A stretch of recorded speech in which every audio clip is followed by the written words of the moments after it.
Welcome to another episode of Auto Opinion. Today we're going to discuss about the Tata Nano and why it failed. The cute small car from Tata Motors, the Tata Nano, was unveiled at the Auto Expo in Pragati Maidan in New Delhi sometime in 2008. The world was shocked. This was perhaps the cheapest car available at 100,000 rupees or 2,000 US dollars. A lot of automakers all over the world were shocked at the pricing.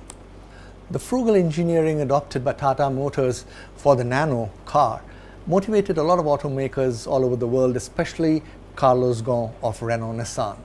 He was quite impressed by that. To begin with, the Tata Nano project had its fair share of bad luck. They had to move lock, stock and barrel from the Singur plant in West Bengal because of a lot of political opposition to the plant being there. They moved on to Narendra Modi's Gujarat in a place called Sanand. That took a lot of time. The car was eventually launched and made available to the public sometime in 2009 from the Tata Motors plant in Pantnagar in Uttarakhand. Once the factory issues were settled, then came the problems with the Nano cars catching fire. That was perhaps because of faulty wiring. The company took care of that and started making better cars, and the sales started moving north. And I'm going to quote some domestic sales figures from the SIAM data here.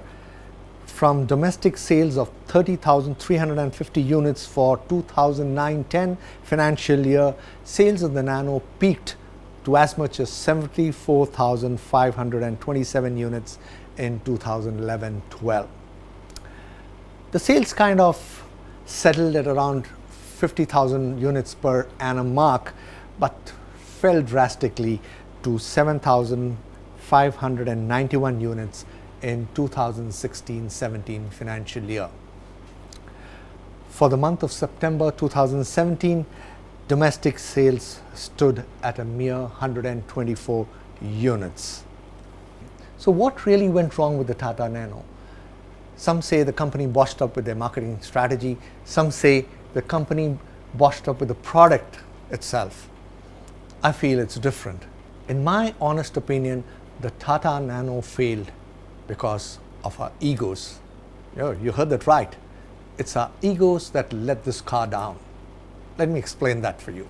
The Nano is not a bad-looking car. In fact, it drives well too. Look at the ground reality around and you'll realize our cities and towns are chock-a-block with traffic. The Nano is the perfect car that can maneuver through that congestion. It drives well, it gives you enough comfort, it's got an air conditioner.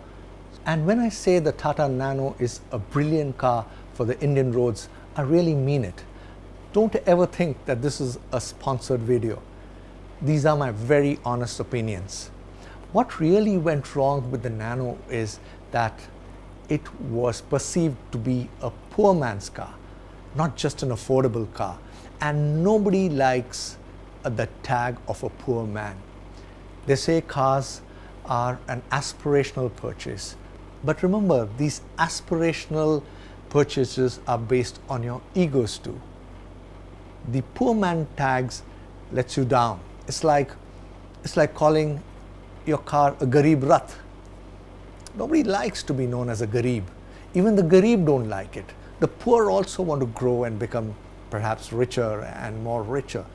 But nobody wants to get the tag of a poor man. And that's what went wrong with the Tata Nano. It's perhaps the best intra-city car available today in the market. I personally feel that Tata Motors should continue pursuing the dream of making the Tata Nano a lot more successful. They can do it. It's just a marketing perspective. It's just what people think about it. All this can change. Perhaps in the near future, we can have a Nano with an electric powertrain. Wouldn't that be a great hit? I want you all to write into us and tell us about what you think of the Tata Nano. We await your responses. Till then, ciao.